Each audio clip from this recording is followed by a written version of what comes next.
सौम्य uncle ने आपके साथ और आस्था के साथ जो कुछ भी किया वो बहुत गलत था।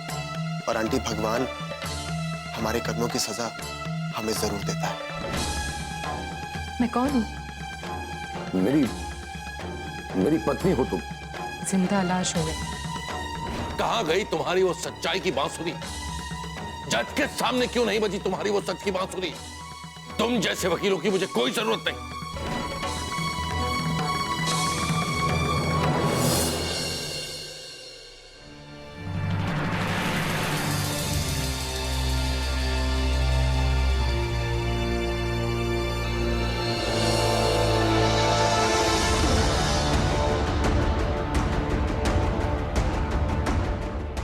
सर, ये मिस्टर सौम्य श्रीवास्तव से मिलना चाहती हूँ।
आस्था बेटा,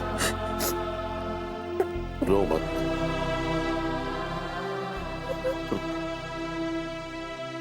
पापा, अब आपकी बेटी आस्था आ गई है ना? आप चिंता मत कीजिए, मैं आपको यहाँ से रिहा करवा के ही रहूंगी, चाहे मुझे कुछ भी क्यों ना करना पड़े। और वो करिश्मा जिसकी वजह से आपकी ये हालत हुई है, उसे तो मैं छोड़ूंगी नहीं। ऐसा सबक सिखाऊंगी कि किसी के साथ भी ऐसा करने से पहले उसकी रूह कांप जाएगी। सबसे पहले मुझे आपको यहाँ से निकलवाना होगा पापा। अब मैं आ गई हूँ ना, आप चिंता मत कीजिए।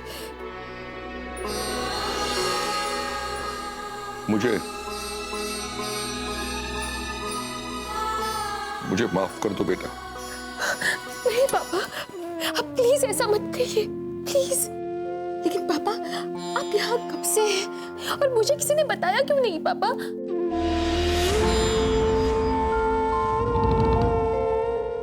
फिर बेटा तुम यहाँ आई कैसे? प्यारे ने मुझे बताया, वरना पता नहीं आप कब तक यहाँ यूं ही परेशान होते। और जैसे ही प्यारे ने मुझे बताया, मैं पहली फ्लाइट लेके इंडिया वापस चली आई। और जैसे ही मैं घर पहुंची, सब वहां पे शॉक्ड रह गए। अब मैं वापस आ गई हूँ ना पापा, अब सब कुछ ठीक होगा, मैं सब कुछ ठीक कर दूंगी। लेकिन सबसे पहले मुझे उस इंसान से मिलना होगा जिसने आपकी ये हालत की है। आस्था बेटा, माँ, पापा,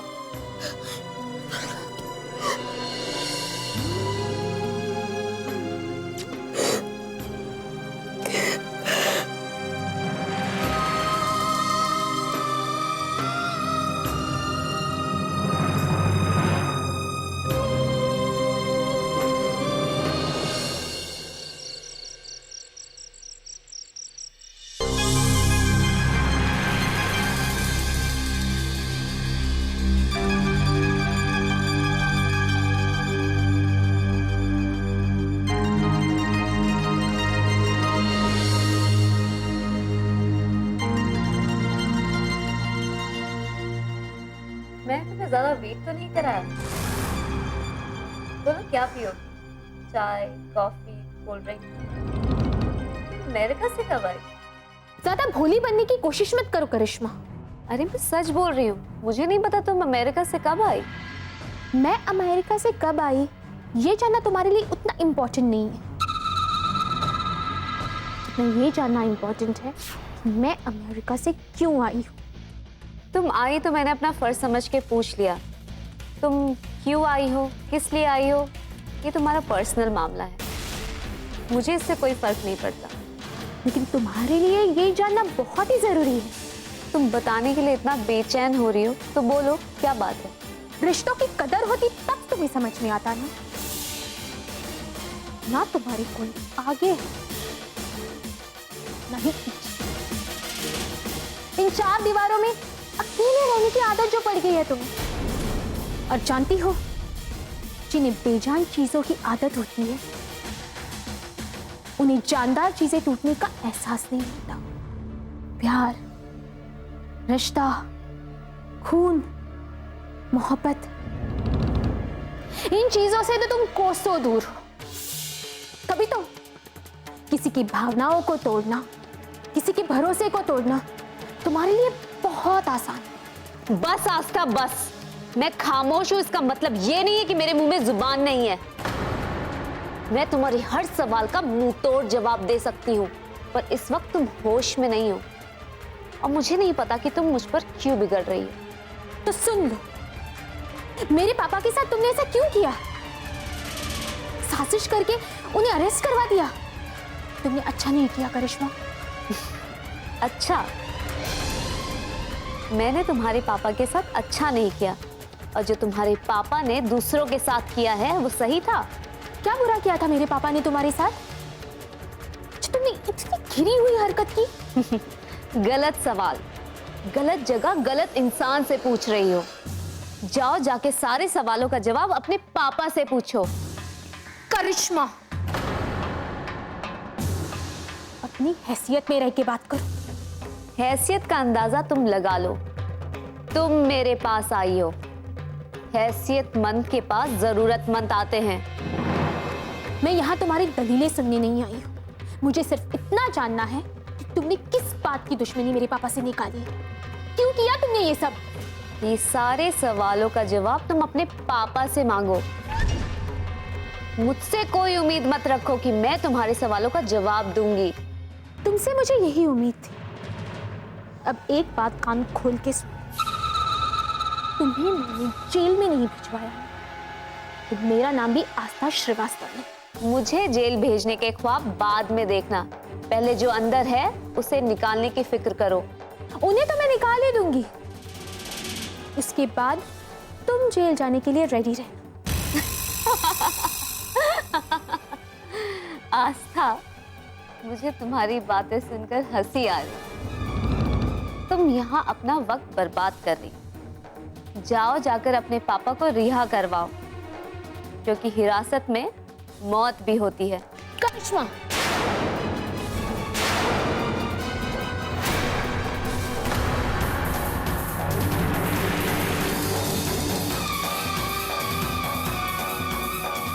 मेरे पापा को कुछ नहीं होगा।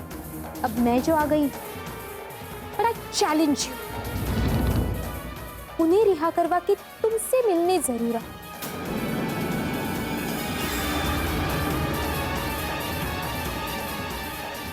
बहुत बच्ची हो आस्था। करिश्मा नाम है मेरा, करिश्मा।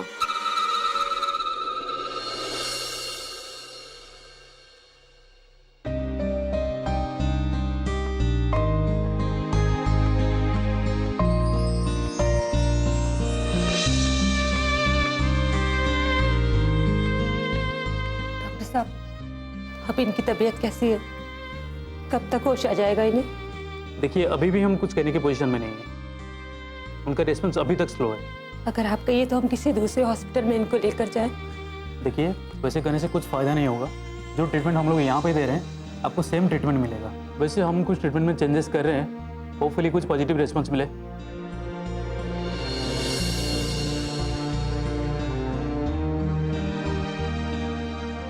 डॉक्टर साहब, मैं यहाँ कुछ देर बैठ सकती हूँ क्या?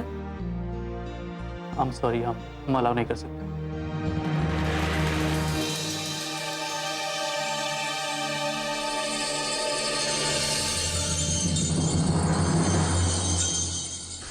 सुनो,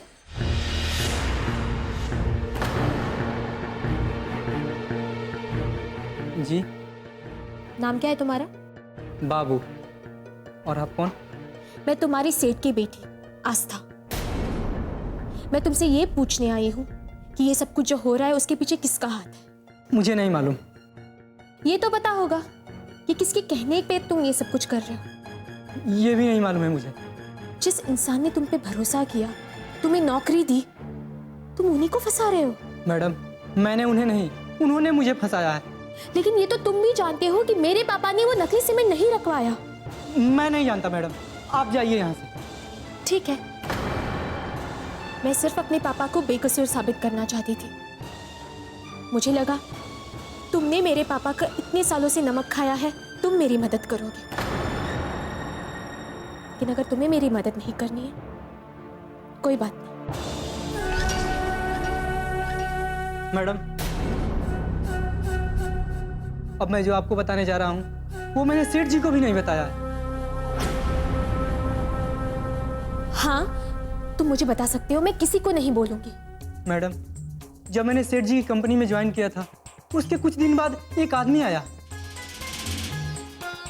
उसने मुझसे कहा कि अगर मुझसे सीमेंट लोगे तो अच्छे रेट पे दूंगा। मैंने ये बात सेठ जी से कहा तो उन्होंने मना कर दिया।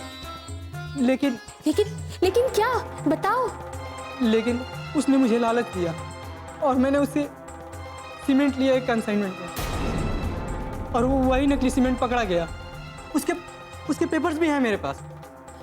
कहाँ है वो पेपर्स? और वो आदमी कौन था? वो आदमी?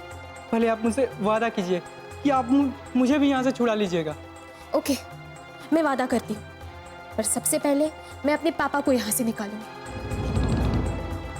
बताओ अब।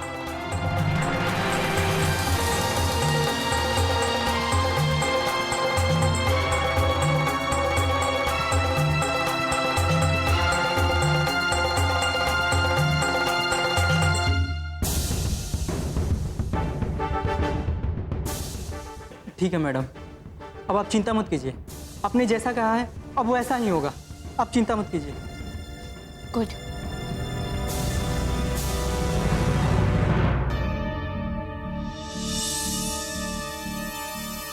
क्या बात है बाबू, लाकअप की चार दीवारी में भी खुशी।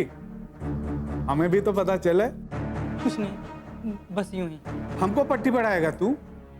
रातों रात ऐसा गायब करूंगा ना कि पता भी नहीं चलेगा कहाँ गया। और हाँ, तुम्हारा बोली लगता है का? रेट फिक्स है। एक सलाह देते हैं तुमको, अपना रेट फिक्स कर लो, नहीं तो ना तो यहाँ के रहोगे ना वहाँ के। हाँ, आप बोलो। क्या बात है ब्रिज बिहारी, प्रॉपर्टी के साथ साथ सोशल वर्क भी चालू कर दिया तुमने। बहुत पैसे मिलते होंगे ना इस दलाली के भी। वैसे ब्रिज बिहारी, तुम तो सब पे भारी होते थे। मैं सुना है आजकल करिश्मा के चमचे बने हुए। जाकर कह देना अपनी मैडम से, मेरे पापा का अब कोई कुछ नहीं बिगाड़ सकता, क्योंकि अब उनकी बेटी वापस आ गई।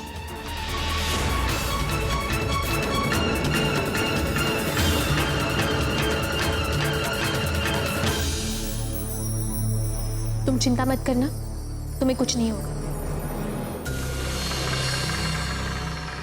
क्या हुआ ब्रिज बिहारी, इतने घबराए हुए क्यों? अरे मैडम, आज बहुत गड़बड़ हो गई। वो आस्था ने हमें देख लिया। तो क्या हो गया? डायन थोड़ी ना है जो तुम्हें खा जाएगी। वो डायन नहीं है, लेकिन जब हम बाबू से हवालात में मिलने गए और उससे बात कर रहे थे तो अचानक भूतनी की तरह आगे पीछे से खड़ी हो गई। क्या? अरे और तो और, उसने आपके लिए एक संदेशा भी दिया है। क्या? उसने कहा है कि जाके करिश्मा को कह देना कि मैं आ गई हूं। मेरे पापा का कोई बाल भी बांका नहीं कर सकता। आस्था ने तो गेम ही पलट दिया मैडम।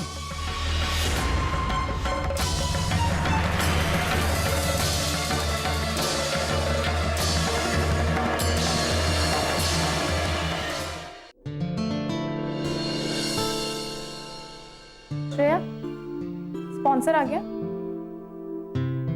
ठीक है, जैसे ही वो आते हैं उन्हें केबिन में लेकर आ।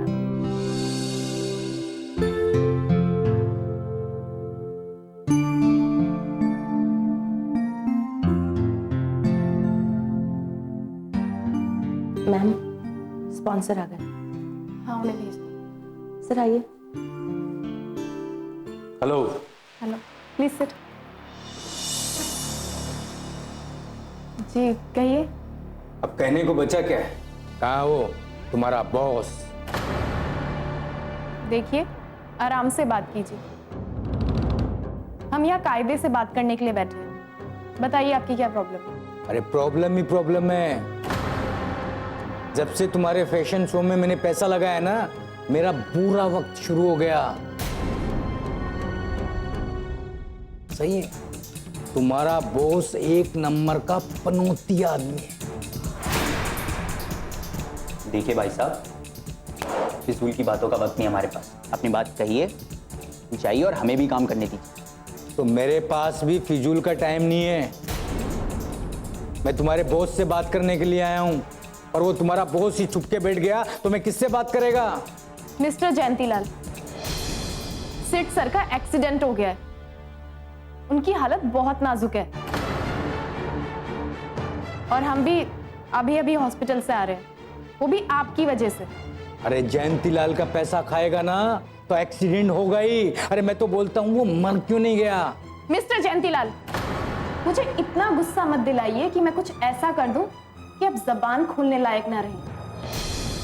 लेकिन आपको इतना दर्द क्यों हो रहा है?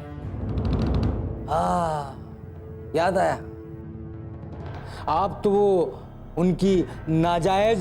Shut up! आपको शर्म नहीं आती ऐसी बातें करते हुए? मैं उनकी नाजायज नहीं, जायज बेटी हूं। आई बात समझ में? और अगर अब आपने कुछ भी उल्टा सीधा कहा तो धक्के मार के यहां से बाहर निकलवा दूंगी। प्रतिष्ठा, शांत हो, मैं समझाता हूं। नहीं निशांत, ये तुम्हारी बात नहीं समझेंगे, इन्हें तो मैं अपने ढंग से समझाऊंगी। मिस्टर जयंतीलाल, आपके पिता कहाँ हैं? जिसके पिता जिंदा हो, उसके सामने आप उसके ही पिता के मरने की बात कह रहे हैं। आपको शर्म नहीं आती? देखिए, मेरे पास इन फालतू बातों के लिए समय नहीं है। मैं केवल इतना कहने आया हूं कि मुझे मेरा पैसा दे दो, नहीं तो मैं केस कर दूंगा। तो ठीक है, जाइए कीजिए केस। सिट सर ने भी तो यही कहा था ना। मगर अब यहां से आपको एक फूटी कौड़ी नहीं मिलेगी। जो कुछ भी मिलेगा कोर्ट के जरिए। लोअर कोर्ट से हायर कोर्ट जाइए, हम तैयार हैं आपसे केस लड़ने के लिए। देखिए, आपको ये दादागिरी महंगी पड़ेगी। ओए, हम यहाँ मंडी में नहीं खड़े हैं कि यहाँ सस्ते और महंगे को तोले मोले। चलो निकले यहाँ से। गर्मी का मौसम है, कूल रहोगे तो स्वस्थ रहोगे। जा रहा हूं मैं, पर अब मैं आपके पास नहीं आऊंगा, तुम लोग मेरे पास आओगे। Get lost mister Jayantilal.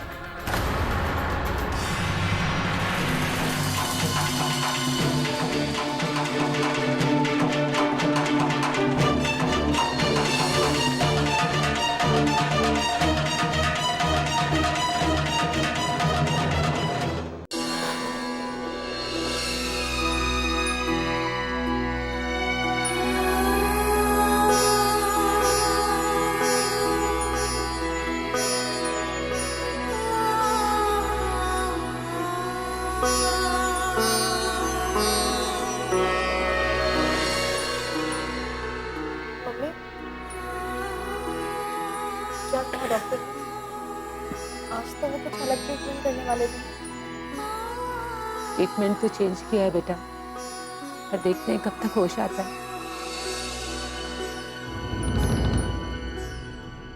तुम लोग तो आज ऑफिस गए थे ना, क्या हुआ? आंटी, आज ऑफिस में स्पॉन्सर से झगड़ा हो गया। प्रतिष्ठा ने उसे खूब खड़ी खोटी सुनाई। निशान, चुप रहोगे तुम?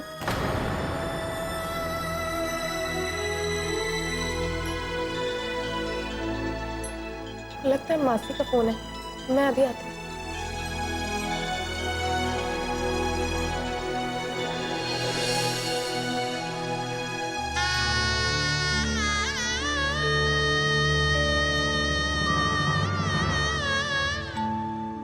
हेलो, सब ठीक तो है ना मासी?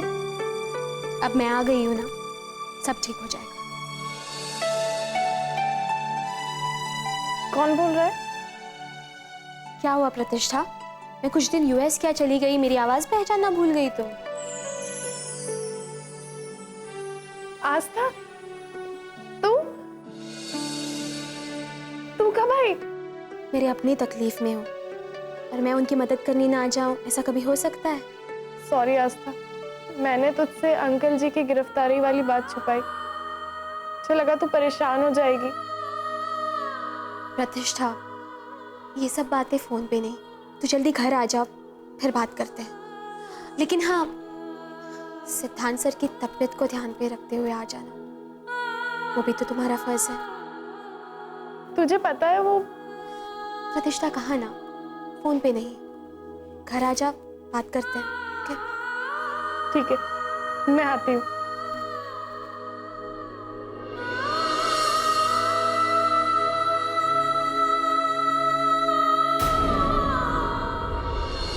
करिश्मा, चिल्लाओ मत। जहां तुम्हारे कदम है ना, ये तुम्हारे बाप का घर नहीं है। मुझे पता है ये मेरे बाप का घर नहीं है, ये मेरे दुश्मन का घर है। तैयार रहना करिश्मा, अब जेल जाने की बारी तुम्हारी। और एक सलाह देती, इतना ज्यादा चिल्लाया मत कर। सुना है तुम्हें अस्थमा की बीमारी है,